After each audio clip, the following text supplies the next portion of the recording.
ओम शांति। विशेष आज का टॉपिक है आलस और अलबेलापन से मुक्त। क्योंकि ये संगम युग कमाई का युग है। जन्म जन्मांतर की हमें कमाई जमा करनी है, अपने संस्कार परिवर्तन करने हैं, जन्म जन्मांतर की हमारी आत्मा की प्यास को बुझाना है, अनेक गुण और शक्तियों को प्राप्त करना है। क्योंकि बाबा ने आकर के हमें संगम युग का महत्व बताया है। और टोटल कल्प में यही एक ऐसा समय है जो हमारी कमाई का समय है। तो ये बाबा ने तो हमें पूरा ज्ञान बताया है इस संगम युग का कितना बड़ा महत्व है। लेकिन चलते चलते इस कमाई के समय में माया क्या करते हैं, आलस और अलबेला के रूप में आकर के हमें कमाई से वंचित कर सकती है। इसीलिए बाबा ने खास इसी मुरली में सावधानी दी। आलस और अलबेलापन को साधारण नहीं समझना है, क्योंकि ये दो ही सभी विकारों को जागृत कर सकते हैं। तो इसीलिए हमें इसको साधारण न समझ करके क्या करना है, इससे भी क्या करना है, मुक्त बनना है। अगर इस विकारों के वश है, आलस को वैसे तो छठा विकार भी कहा जाता है, आलस छठा विकार है। और इसी आलस से बाकी विकार जागृत हो सकते हैं। इसलिए फिर से बाबा ने यह अटेंशन खिंचवाया है। आलस के पीछे माया की सारी सेना छिपी हुई रहती है। जिसे महाभारत में दिखाते हैं, अभिमन्यु को मारा था। वो कैसे मारा था?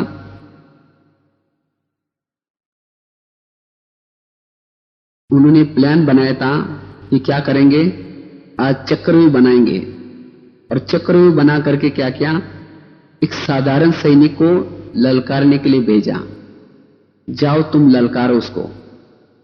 और जब उसको ललकारा तो उसको लगता है छोटा सा सैनिक और मुझे ललकार रहा है। तो अभिमन्यु क्या करता है, उसका सामना करने के लिए जाता है।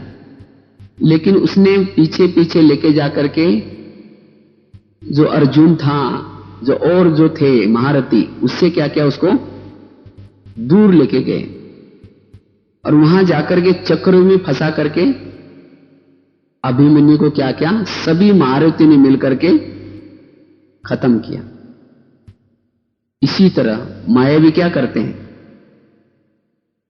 माया को पता है कि अभी काम विकार को ये लोगों ने पहचान लिया है, क्रोध को भी पहचान लिया है। तो इसीलिए माया क्या करते हैं, चक्रव्यूह बनाते हैं। और चक्रव्यूह बना करके आलस का रूप धारण करके आते हैं। और आलस कैसा आता है, बड़े दोस्त बन करके आता है, मीठे स्वरूप में आता है। जिसको बाबा कभी कभी कहते हैं, कभी कभी हम अपने को मियां मिट्टू समझते हैं। हम बहुत करते हैं, हम बहुत पुराने हैं, हमने बहुत कुछ किए हैं, हम अभी नए नए हैं, जिसको बाबा कहते बहानाबाजी भी कहते। और ये आलस दोस्त बन करके आता है और हमें क्या करता है, पुरुषार्थहीन बनाता है, निद्रा में सुलाता है। और जब हम कुछ समय तक आलस के वशीभूत हो जाते हैं, तीव्र पुरुषार्थ नहीं करते, कमजोर बनते हैं, बाबा से माया क्या करते हैं, दूर लेके जाते हैं। फिर जाकर के हमारे अंदर जो संस्कार है, जिसको हम समझते मैंने जीत पा लिया, वही संस्कार विकराल रूप में अंदर से आते हैं। और जो हमने संगम में की कमाई चट कर लेते हैं। और फिर सोचते ये माया कहां से आई कहां से? आलस ने सभी विकारों को जागृत किया। इसलिए आलस को हमें दोस्त नहीं बनाना है। बहुत मीठे स्वरूप में आता है, सवेरे सवेरे आता है, कहेगा सो जाओ, आपकी तबीयत खराब हो रही, थोड़ा सो जाओ, बाहर बहुत सर्दी है। जिसको बाबा कहते हैं बहानेबाजी, आप ट्रैवलिंग करके आए हैं, सो जाओ, आपने बहुत सेवा की, सो जाओ। बहुत मीठा बोलेगा, लेकिन ये आलस एक प्रकार का जहर है। इसीलिए बाबा कहते बच्चे, आलस और अलबेलापन की इस बहानेबाजी और आलस और अलबेलापन से इसे क्या बनो, मुक्त बनो। और यही जागरण है हमारा।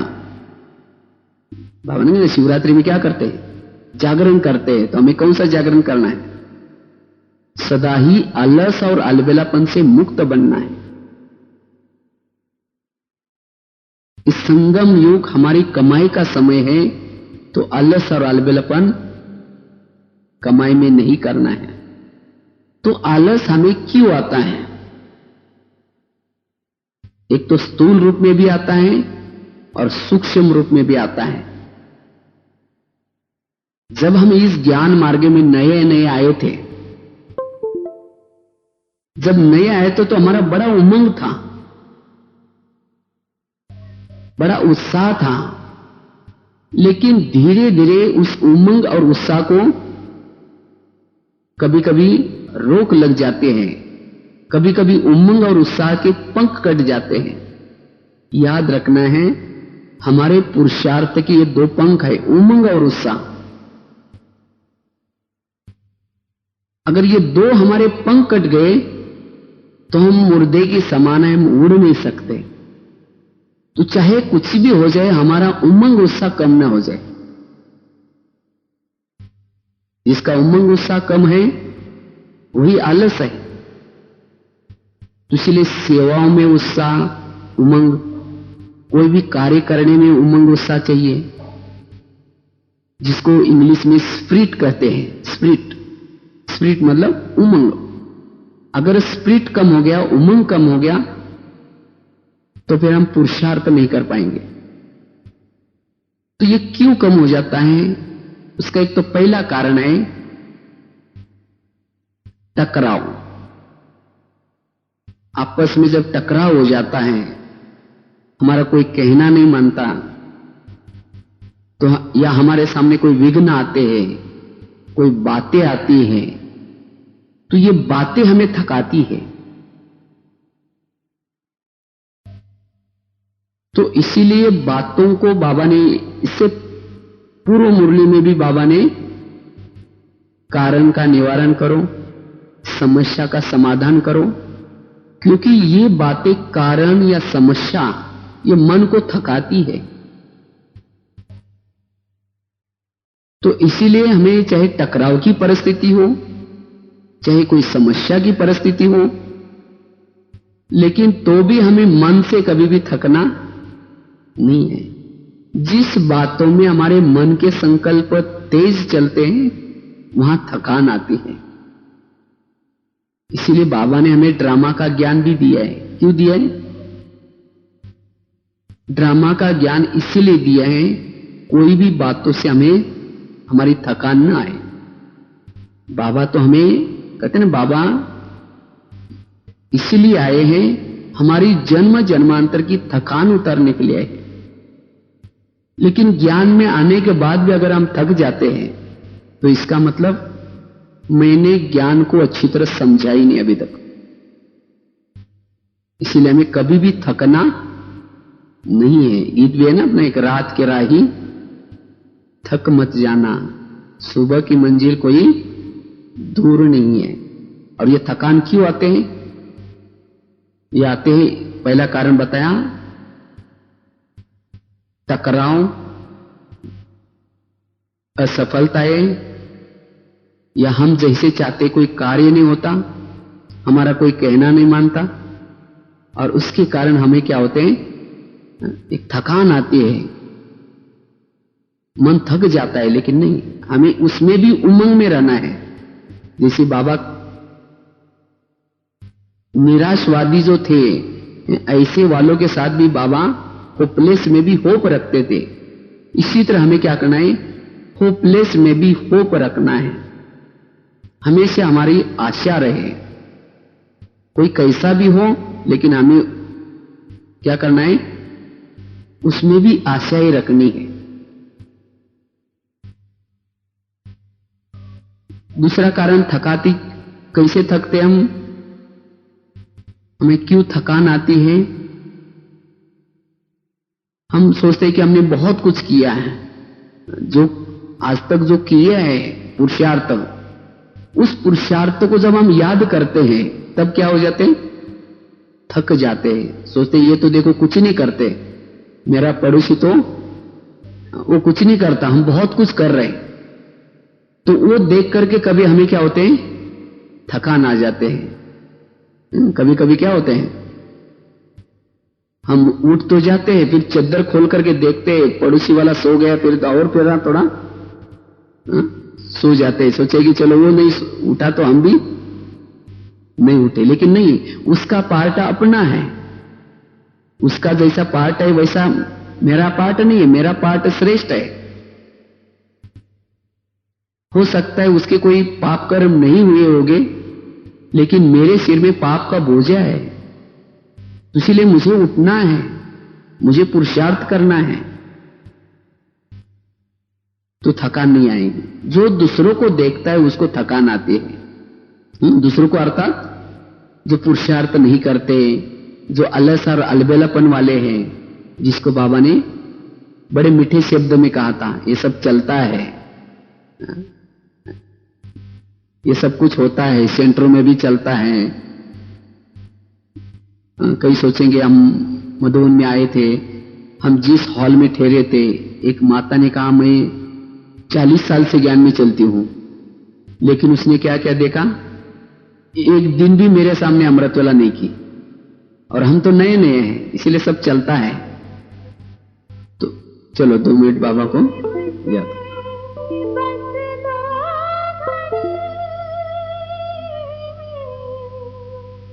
तो इस तरह से हमें आलस और अलबेलापन को क्या करना है, त्याग करना है। तो पहला कारण बताया, जितना हम टकराते हैं, जितने हमारे संकल्प सारा दिन समस्या के बातों में चलते हैं, असफलताएं मिलती हैं, जितना औरों का चिंतन करते हैं, परचिंतन करते हैं, उतना मन से हम थके हुए अनुभव करेंगे। इसीलिए हमें कोशिश करके क्या करना है, समस्या में, परिस्थिति में भी हल्के रहने की कोशिश करनी है।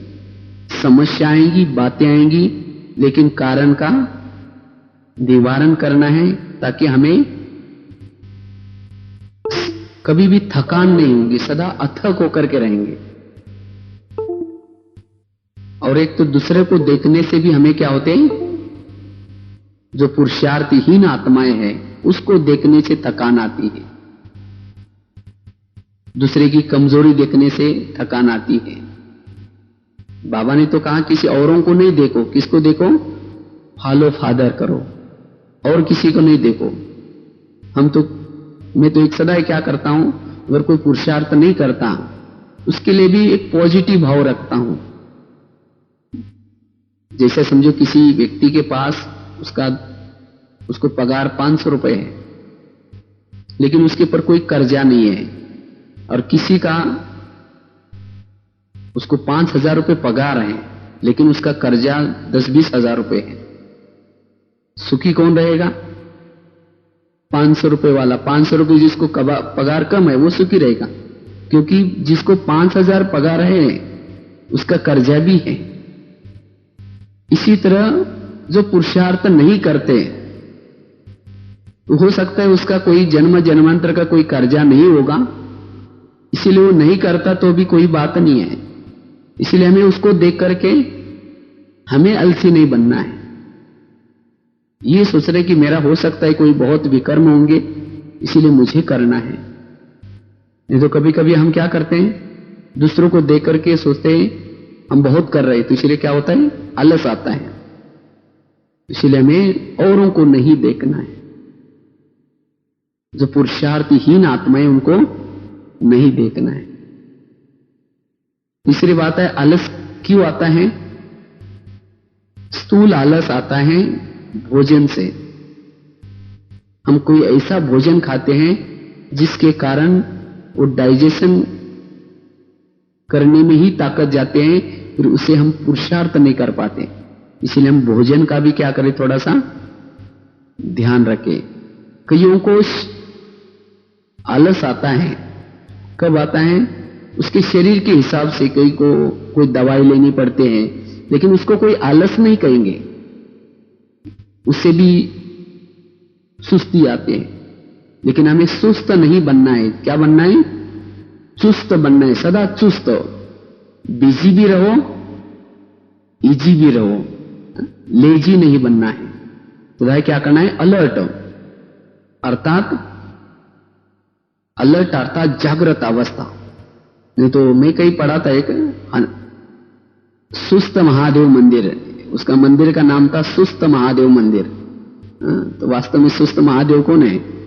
जो संगम युग में जो सुस्त आराम है, जो पुरुषार्थ नहीं करते, ज्ञान योग भी करते, लेकिन कैसे है? सुस्त आराम। तो इसलिए हमें सुस्त ना आराम नहीं बनना है, लेकिन कैसे बनना है?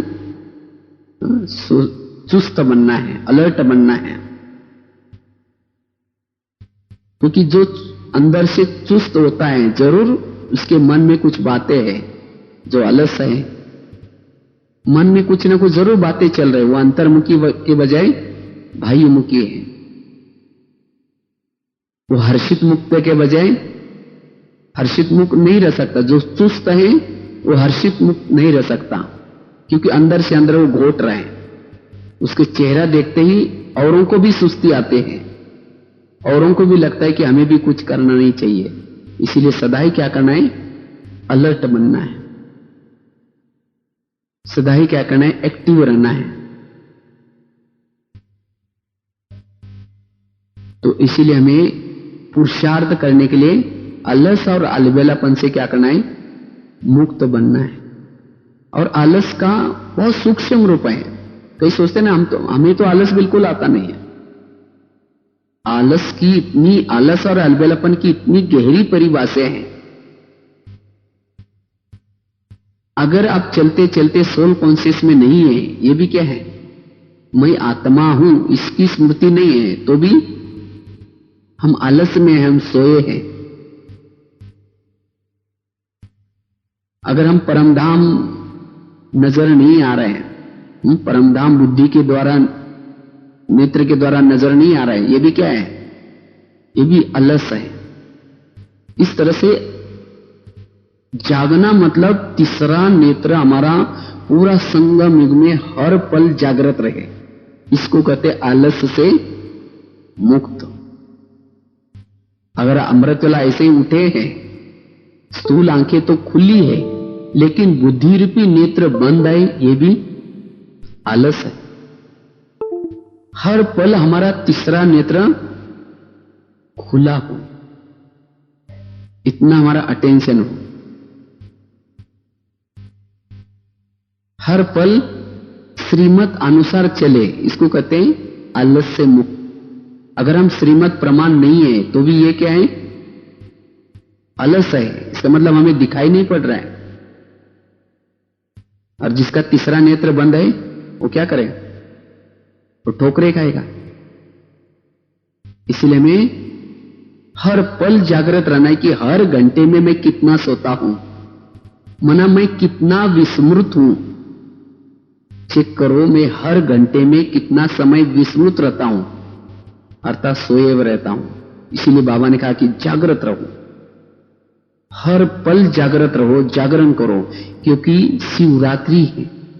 शिवरात्रि मतलब कल थी नहीं, एक दिन की नहीं, जब तक संगम युग है तब तक हमारी क्या है? शिवरात्रि है। तो पूरा शिवरात्रि में हमें क्या करना है? जागृत रहना है। इसीलिए तीसरा नेत्र हमारा सदा खुला हुआ हो, हमारा कॉन्शियस सदा खुला हुआ हो, तब हम आलस में कभी भी नहीं रह सकेंगे। और आलस किसको आता है? पहले तो माया आलस लाते हैं ज्ञान सुनने में, मुरली के लिए। जब मुरली में आलस आता है, जैसे कोई लौकिक में भी कोई खाना अच्छा नहीं खाता, उसका खुराक ठीक नहीं है, वो आलसी रहेगा सदा। जिसका खुराक अच्छा है वो सदा तंदुरुस्त रहता है। तो हमारा खुराक कौन सा है? मुरली। जो रोज मुरली सुनता है, उसका चिंतन करता है, मनन करता है, बाबा ने आज क्या कहा, बाबा ने क्या कहा, इसका चिंतन करता है, वो सदा ही चुस्त रहेगा, वो कभी भी आलस नहीं करेगा। तो इसीलिए हमें क्या करना? आलस से मुक्त बनने के लिए मुरली के ऊपर ध्यान। जब मुरली चलते हैं उस समय ध्यान, और सारा दिन उस मुरली का क्या करना है?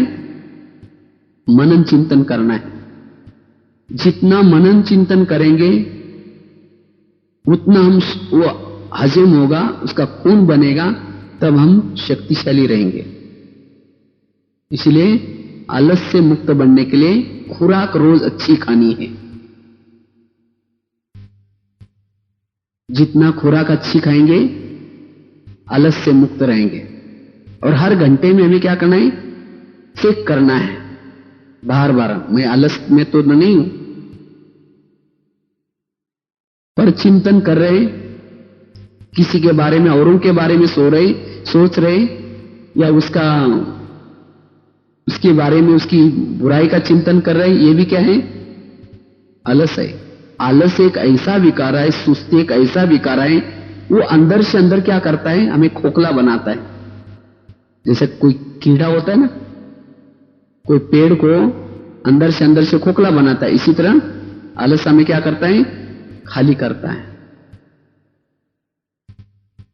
क्योंकि कभी कभी हम बहुत कुछ पुरुषार्थ तो शुरू में करते हैं, फिर जब हमें आलस आता है तो क्या करते हैं? फिर वही की भी कमाई यहीं खत्म हो जाएंगी। इसलिए संगम युग में हमें यहां पुरुषार्थ करके यहां खाना नहीं है, ये भविष्य के लिए जमा करना है। इसलिए गीत की लाइन सुन रहे थे ना, साधन और सुविधा के तकिया पर सो नहीं जाना, हे पति को ये समय कैसा है? तपस्या करने का समय। आलस आने का कारण है साधन और सुविधाएं। जितना साधन मिलेंगे, जितना सुविधाएं मिलेंगी, उतना क्या हो जाएगा? आलस आएगा। इसलिए साधन और सुविधा हमें आलस और अलबेलापन बनाने के लिए नहीं है, लेकिन वो सेवा के लिए। इसलिए साधन और सुविधा को यूज करते हुए भी क्या करना है? आलसी नहीं बनना है, सदा क्या करना है? अलर्ट रहना है। इसलिए इस संगम युग में हमें आलस से मुक्त सदा ही क्या करना है? अलर्ट रहना है। जैसे कहा ना, आलस और अलबेलापन के पीछे माया की सारी सेना छिपी है। और सबसे ज्यादा कब आता है? सवेरे सवेरे आता है अमृत वेला। ब्राह्मणों के लिए वरदान तो मास होता है। बाबा भी आता है, और साथ में माया की तरफ से कौन आता है? 18 जनवरी आलस आता है। हम सभी को याद दिलाती बाबा कहते हैं मैं आता हूँ। कभी दिखाई पड़ता है बाबा आते हैं? क्या याद दिलाती है? हर एक के बेड के पास बाबा आता है सवेरे सवेरे, वरदानों का झोला लेकर है। दिखाई पड़ता है? वैसे कैसे दिखाई पड़ेगा? अगर कोई निद्रा में है, नशे में है, जैसे कोई गटर में शराब पी करके गिरा है, और उसको जाकर के कोई कहे कि भाई 10 रुपए ले लो और आप अपने घर में जाकर सो जाओ, कहेगा नहीं मैं राजा हूं, मुझे कुछ नहीं चाहिए। वो नशे में होता है, इसलिए गिरा है गटर में, लेकिन क्या कहते हैं? इस वर्ष मैं राजा हूं। इसी तरह अमृत वेला बाबा आता है वरदानों का झोला लेकर के, लेकिन हम ऐसे झूम रहते हैं नशे में, मैं यहाँ राजा हूं, मुझे कुछ नहीं चाहिए। अच्छा लक्ष्य लेता है। अगर अमृत वेला का कोई वीडियो बनाए आपका चुपचाप, तो कोई कैसा झूम रहा है, कोई कैसा झूम रहा है। ये भी एक नशा है किसकी? तो इसीलिए 18 जनवरी हमें इसीलिए हमें इस निद्रा की नशा को प्रेरणा देता है, त्याग देना है, अलर्ट होकर के बैठना है। हमें और यही सवेरे सवेरे आलस और अलबेलापन क्या करता है? हमें 18 जनवरी हमें कमाई करने नहीं देता। अशरीरी कौन विदेही मेरे सामने आया है, क्या बनने मुझे की प्रेरणा दे देता है, रहा है, कितना फरिश्ता मेरा बनने भाग्य की बना प्रेरणा रहा है। देता है। तो ये समझ करके हम अपने इस स्थूल संसार से आंखें खोल वापिस जाना करके, है, बुद्धि रूपी आंखें खोल बेहद की करके वैरागी बैठना है, की तब बनना है, जाकर के हमारी ये भी कमाई प्रेरणा होगी। देता है। आलस कमाई करने नहीं देता है।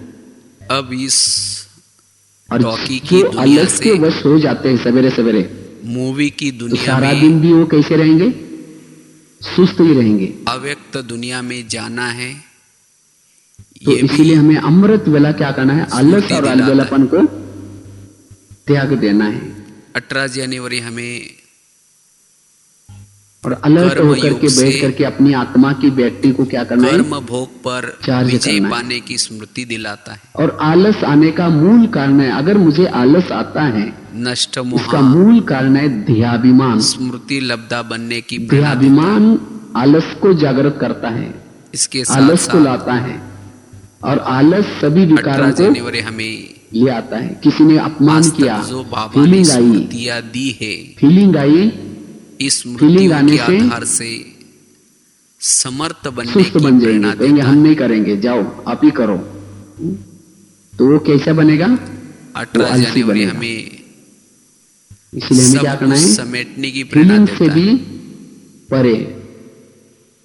अगर कोई समस्या तरह आई, से उसका चिंतन चलता है, ये भी कौन सा बाप बान समान है, बनने ध्याभिमान का है। ये मास है, ध्याभिमान के कारण आलस आता है। और इसी मास में जो देहियाभिमानी हमें स्थिति में रहते हैं, उसको कोई कुछ भी बोले, अगर सफल बनना है, कोई उसका इंसल्ट करे, उसको कोई फीलिंग नहीं आएंगी। वो इस कभी भी, मास को सफल बनाना है, चाहे लोग कितना भी उसकी कुछ भी ग्लानि उसके करे, लिए कुछ भी कहे, लेकिन एक वो शक्ति सदा का प्रयोग करना कैसा है। रहेगा, अलर्ट रहेगा, एक्टिव रहेगा, बाप समान बनने दूसरे की के कहने बातें, प्रमाण कर्मातीत नहीं चलेगा। बनने की बातें, इसलिए हमें सबसे पहले आलस से आएगी। मुक्त बनने के लिए क्या करना है, इसके लिए एक आत्माभिमानी शक्ति का बनना है। प्रयोग, और जो वह है आत्माभिमानी साइलेंस की स्थिति में है, वो सदा जागृत है। अगर इसी मास को हम साइलेंस जिसकी के आत्मा रूप में की मनाएंगे, ज्योति सदा जागृत, तब जाकर के क्योंकि जो विस्मृत है, हम इस मास में विस्मृत वाला बहुत सारे सुस्ती के बाबा से वायुमंडल वरदान फैलाता है। प्राप्त कर सकते।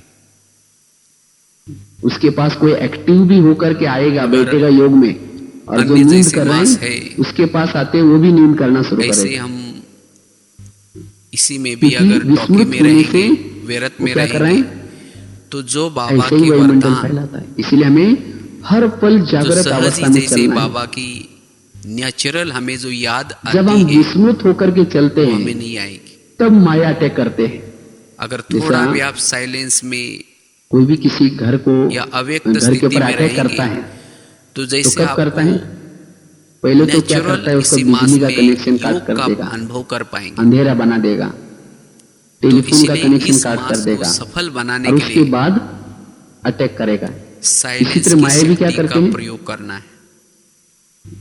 माया भी कनेक्शन काट देते हैं और फिर बाद में क्योंकि साइलेंस अटैक से करते हैं। हमें तो बहुत इसलिए बल हर मिलता पल है। हमें जागृत जितना रहना हम है, साइलेंस में रहेंगे, और जो जागृत उतना रहता है हम उसके पास, अपनी उसके खुद ऊपर की माया चेकिंग अटैक कर पाएंगे नहीं कर सकता। और जो जागृत कि है मैं वो यहाँ कर्म क्यों योगी आया हूँ, है।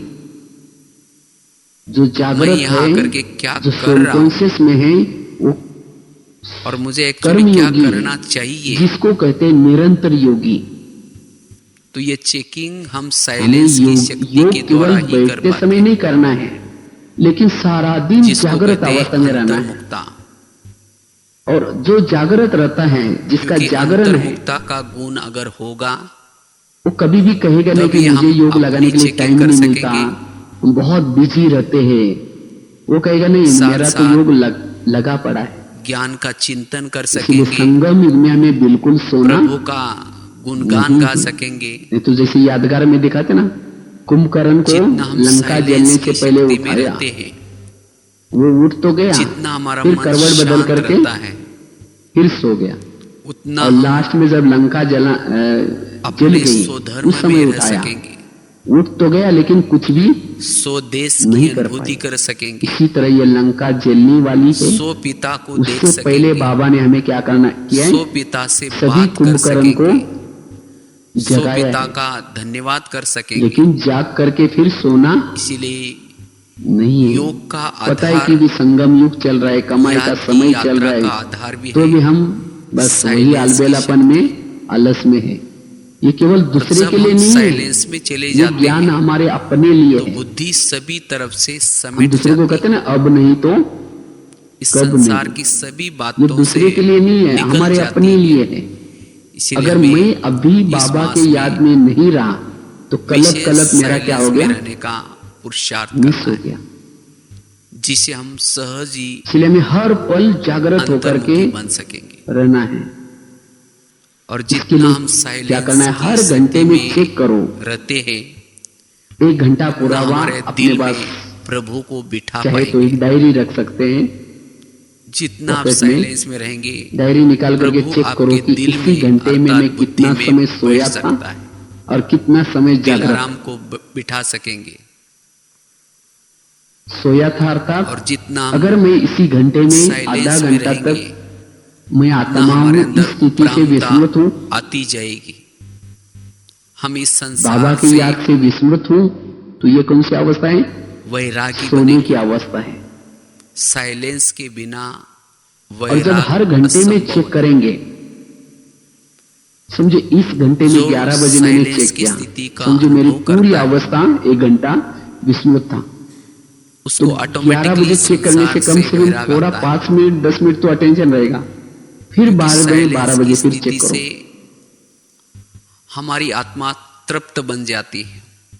फिर चेक करो, फिर उसके बाद 1 बजे फिर चेक करो। जो इसी पाना तरह था बार बार सो चेक करने से पा लिया।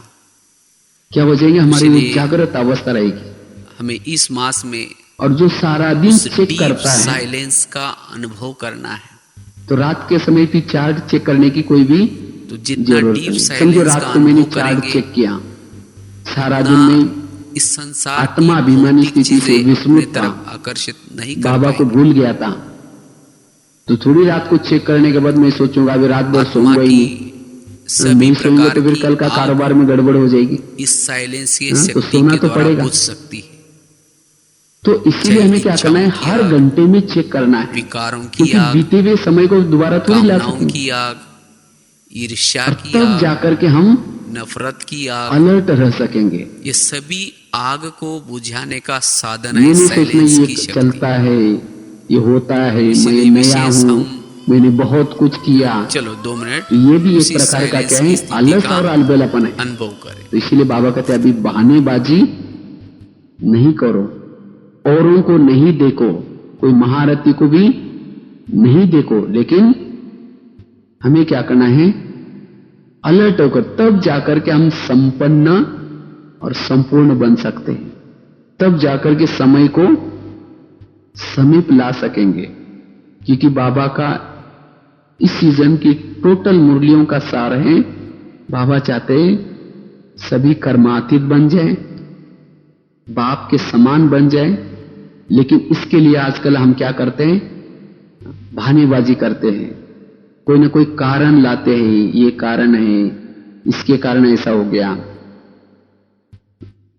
मुरली सुनते समय तो अटेंशन आता है, लेकिन उसके बाद कर्म क्षेत्र पर जाने के बाद अगर कोई व्यक्ति को देख करके वो विघ्न डालता है, उसको देख करके तुरंत हमारे संकल्प कुछ और चलते हैं। लेकिन नहीं, मुझे औरों को नहीं देखना है, मुझे स्वयं को क्या करना है, देखना है। मैं अंधेरा मिटाने वाला हूं, मेरा दीपक जागृत है।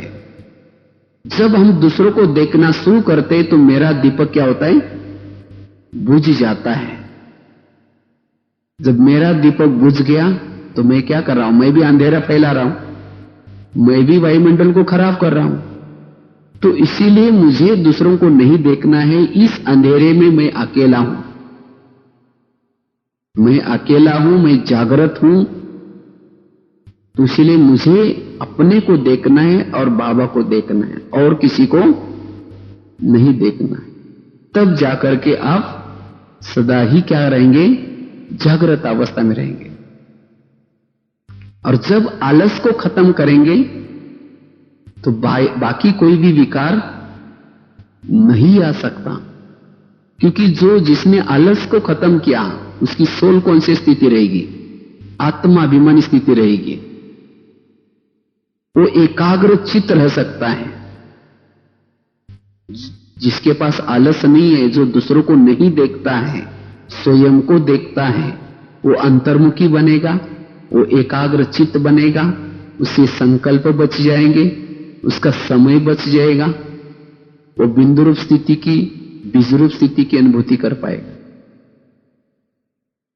और जिसकी ज्योति जागृत है वो सदा ही एवर रेडी है, वो अपने को एवर रेडी अनुभव करेगा।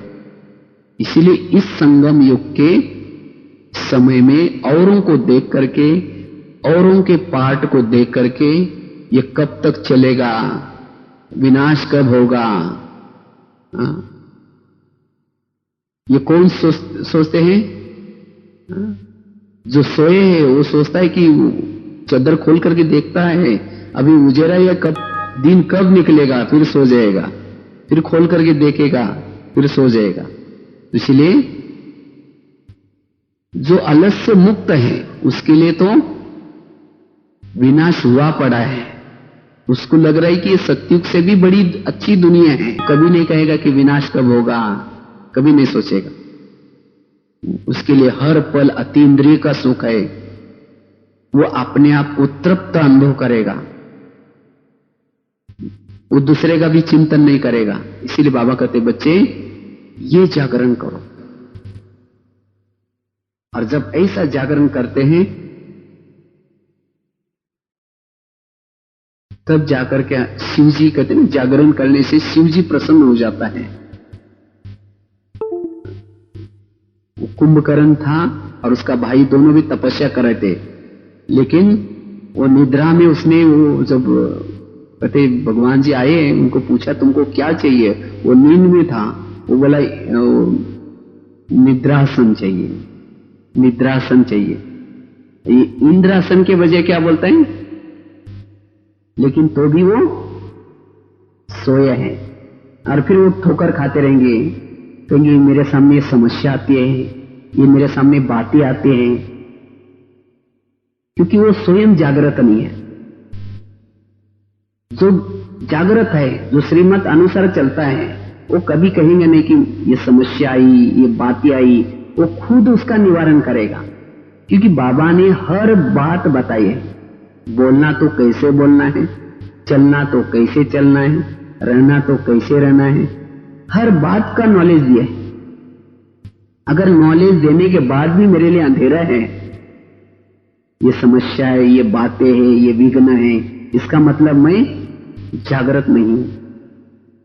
तो इसलिए हमें क्या करना है, हर पल जागृत रहना है।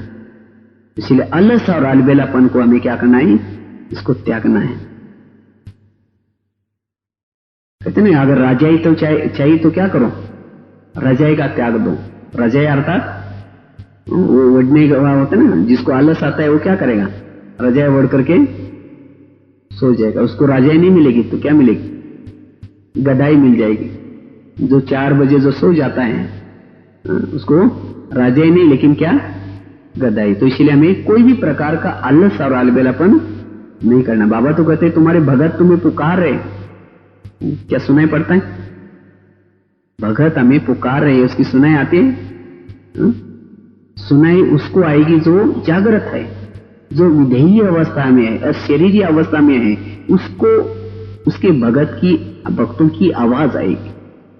कई तो ऐसे देहाभिमान में होते हैं जो वो सुनाई, देहाभिमान वालों को ये बातें सुनाई नहीं पड़ेगी। इसीलिए बाबा कहते हैं बच्चे जागृत रहो, मेरे पीछे कितने हैं और भी मेरे भगत। जैसे पेड़ के जो जड़े होते हैं ना, अगर जड़े पेड़ों नीचे से जमीन से पानी नहीं लेंगे तो ऊपर पेड़ की हालत क्या होगी, सूख जाएगा। इसी तरह हमको नहीं, जड़े हैं। तो इसीलिए अगर हम बाबा से शक्तियां नहीं ली, हम ऐसे सो गए तो हमारे भक्तों की हालत क्या होगी। तो इसलिए हमें स्वयं को जिम्मेवार समझना है। जो जिम्मेवार समझते हैं, जो स्वयं को आधारमूलक समझते हैं, वो कभी भी आलसी नहीं बन सकते।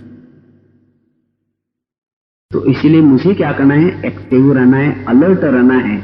मुझे कभी सुस्त महादेव नहीं बनना। नहीं तो कई क्या करते हैं, हमने देखा डायमंड हॉल में कई अमृत वाला योग करने के लिए आएंगे, योग लगाते लगाते लगाते ऐसे सो जाएंगे।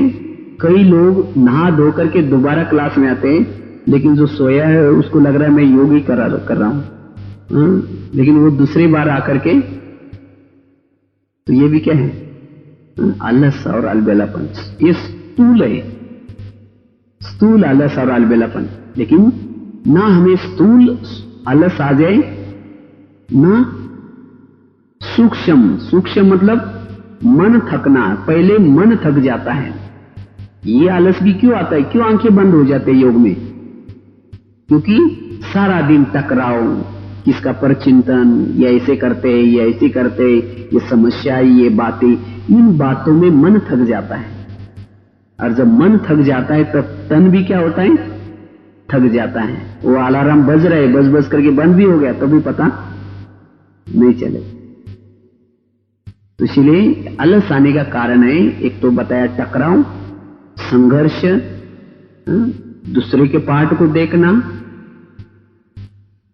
तो इसलिए हमें किसी को भी संगम युग में हमें नहीं देखना है, तब जाकर के हमें कोई भी प्रकार का आलस नहीं आएगा। और ये सोचो कि मैं तो लास्ट आया हूं, मुझे फास्ट जाना है। न जाने जिन्होंने शुरू में से आए हैं उन्होंने कितना पुरुषार्थ किया होगा। तो मुझे बिल्कुल आलस नहीं करना है। और रात को सोने के पहले आप क्या करो, सोने के पहले अपनी मेमोरी को अलर्ट करके सोना है। कल सवेरे मुझे जल्दी उठना है, अच्छा योग लगाना है, मुझे विकर्मों को विनाश करना है, मुझे अपने कम से कम परमधाम तक उड़ू, इतनी तो ताकत मुझे लेनी है बाबा से। तो ऐसे हमें क्या करना है, अलर्ट होकर के सोना है। नहीं तो हम सोने के पहले क्या करते हैं, सोचते कि अरे आज तो दोपहर को रेस्ट नहीं किया, पता नहीं मेरी नींद खुलेगी नहीं खुलेगी, अभी नींद आ रही, पता नहीं मेरा अमृतवाला क्या होगा। तो कहेंगे दोपहर को रेस्ट भी नहीं की, फिर ट्रेवलिंग करके आए, बाबा प्लीज आप जरूर जगह देना। कमजोर विचार करके सो जाएंगे। और उसके बाद फिर सवेरे उठेंगे, फिर बर्तन भी मांगना है, फिर ये भी करना है, वो भी करना है, फिर किसने क्या क्या बोला, उसने ऐसा बोला, ऐसा चिंतन करते करते हम सो जाते। तो सवेरे उठ तो जाएंगे, लेकिन फिर घड़ी में देखेंगे अभी तो 4 को 5 मिनट कम है, थोड़ा और 5 मिनट के बाद सो जाएंगे, उठेंगे। थोड़ा सा दोपहर को कल रेस्ट नहीं की थी, थोड़ा और 5 मिनट के लिए जाएंगे, 5 मिनट के लिए गए, 5 बजेगा, पता भी नहीं चलेगा। तो ये क्यों हो गया? क्योंकि सोने के पहले आपने क्या किया। और जो ऐसा जिसका अमृत वाला ही आलस में जाता है, तो वो सारा दिन भी क्या करेंगे, हाँ ये भी ऐसे करते हैं, ये भी ऐसे करते हैं, ये भी। फिर वो सूक्ष्म आलस इससे आता है। पहले आता है स्थूल आलस, फिर बाद में सूक्ष्म। तो इसीलिए हमें क्या करना है, हर पल अटेंशन से रहना है। रात को सोने के पहले अलर्ट होकर के सोना है। मुझे कल सवेरे जल्दी उठना है, पावरफुल योग लगाना है, अमृत वाला अच्छी करनी है। स्वयं परमात्मा भाग्य बांटने के लिए आने वाले हैं, तो मुझे क्या करना है। और एक एक अमृत वाला समझो कि एक एक जन्म का आपके भाग्य लिखा जाता है। एक दिन की अमृत वाला एक जन्म के भाग्य जितने बाबा लिखता है। अगर किसी के चेहरे पर कोई मेकअप कर रहे हैं, और जिसके चेहरे पर मेकअप हो रहा है वो नींद कर रहे हैं, उसका मेकअप यहां से नीचे ऊपर सब चला जाएगा, चेहरा ही खराब हो जाएगा। इसलिए हमें अमृत वाला जब योग करते तो क्या करना है, आलस से मुक्त होकर के योग करना है। क्योंकि अमृत वाला सुस्त होने से सारा दिन हमारी बॉडी कौन से स्टेज रहते हैं, देहाभिमान रहता है। और जब ये देहाभिमान रहता है तो फिर और बातों में आलस आता है, ये ऐसे करते हैं, वो ऐसे करते हैं, ये सब चलता है, अरे कौन संपूर्ण बना है, वो करके भी देखो उन्होंने इतना पुरुषार्थ किया तो भी उसको भोगतनी पड़ी है, और तुम करके तुम्हारे का क्या होगा। इस तरह से हम कितने सारे एग्जाम्पल कोटेशन दे करके स्वयं को कहते सो जाओ, तुम भी सो जाओ, तुम उड़ करके कहां संपन्न बनेगा। लेकिन नहीं, हर एक का कर्म अपना अपना है, हर एक का पुरुषार्थ अपना अपना है। जैसे दूध गर्म लगा है इसलिए छाछ को भी लेकर के फूंकना शुरू करेंगे तो कैसे होगा। कई बोलेगा देखो उसने कितना पुरुषार्थ किया, वो 2 बजे उठता था, इतना योग लगाया और गया ना, यहां से चला गया तो ज्ञान से चला भी गया। इसलिए तुम सो जाओ, तुम ज्यादा नहीं करो, तुम सो जाओ। इस तरह से हम क्या करते हैं, जो गिरे हुए हैं उनके एग्जाम्पल देकर के कहते हैं कि तुम भी क्या करो, ज्यादा नहीं करो, नहीं तो तुम भी गिर जाएंगे। तो इस तरह से ये बहानेबाजी जिसको कहते हैं।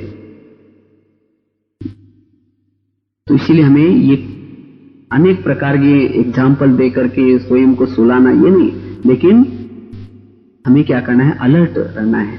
उनका पार्ट अपना अपना था, लेकिन मेरा अपना पार्ट अलग है।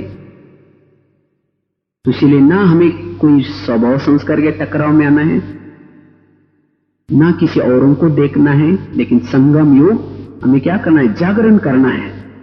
पूरा जागरण अर्थात हर पल मेरी ये सोल कॉन्शियस की स्थिति रहे, हर पल मेरी बुद्धि बाबा के साथ रही। अगर बाबा के पास से बुद्धि नीचे आई तो ये भी मेरा जागरण टूट गया, मैंने झपकी आ गई, झपकी आ गया अर्थात नींद आई। तो इसलिए जितना संगम युग में आप अच्छी तरह जागरण करेंगे तो बाबा आपको बहुत सारे वरदान देगा। जैसे बाबा ने 2 बातें बताई जो शिवरात्रि में करते हैं, एक तो जागरण की बात, दूसरी व्रत, पवित्रता का व्रत और जागरण। ये 2 बातों से शिवजी प्रसन्न हो जाता है, कहते हैं भक्ति मार्ग में। इसलिए बाबा ने थैंक्स दिया ना जिन्होंने ये ऐसी रीति रिवाज बनाए। लेकिन वास्तव में कौन सा जागरण, इस संगम युग में हम हर पल अलर्ट रहें, हर पल हम ज्ञान युक्त रहें। उसके लिए ना कोई कारण लगाएं, ना कोई बहानेबाजी करें। तो ऐसे हमें क्या करना है, स्थिति बनाना है। इसलिए अलस और अलबेलापन से मुक्त होकर के हमें जल्दी क्या करना, अपने कर्मातीत स्थिति के नजदीक पहुंचना है।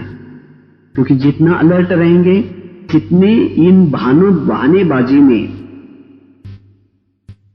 जो हमारे संकल्प विकल्प व्यर्थ जाते हैं, ये संकल्प बच जाएंगे और जिससे हमारी सोल कॉन्शियस की स्थिति होगी। क्योंकि जो सारा दिन अलस और अलबेलापन में रहता है, विरत चिंतन पर चिंतन करता है, उसको नींद की भी ज्यादा जरूरत पड़ती है। जो स्थूल नींद है, ज्यादा समय तक सोएंगे, और जो ज्यादा समय सोता है या जिसको संकल्प विकल्प सारा दिन चलते हैं, टकराव में जाता है, उसको स्वप्न भी चलेंगे, अलग अलग प्रकार की स्वप्न, और उससे हमारी बॉडी में डाइजेशन की भी प्रॉब्लम्स आते हैं। इसलिए कहते हैं डीप स्लीप। हमारे स्लीप कैसी चाहिए, डीप, ना स्वप्न रहित। और जितने आपके कम संकल्प चलेंगे, आप थोड़े समय में आप फ्रेश होकर के उठ सकते हैं। तो इसलिए हमें क्या करना है, जागृत रहने के लिए एक तो सबसे पहले समस्याओं का समाधान करना है, कारणों का निवारण करना है। संघर्ष में रहते हुए, बातों में भी रहते हुए भी अपने संकल्प विकल्प को चलाना नहीं है। तब जाकर के हम वो हमारी जो आत्मिक स्थिति है, जो जागृत स्थिति है, वो रख सकते हैं। इसीलिए इस आलस रूपी दुश्मन को क्या करना है, सवेरे उठते ही उसका खून करो। अगर उस आलस का खून नहीं करेंगे, आलस आएगा, फिर बाकी को भी लेके आएगा, कहेगा मेरा भाई गया मैं भी चलता हूं।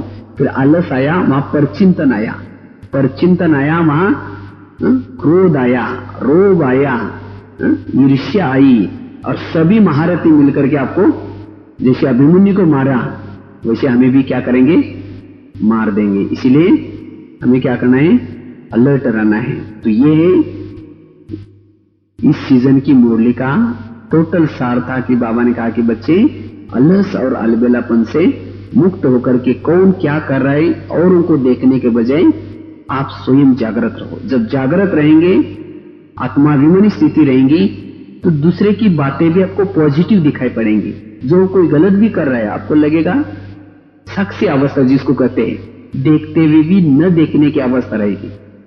हर व्यक्ति, हर घटना आपको प्यारी लगेगी। ठीक है, ऐसा पोर्शन है। ठीक है, ओम शांति।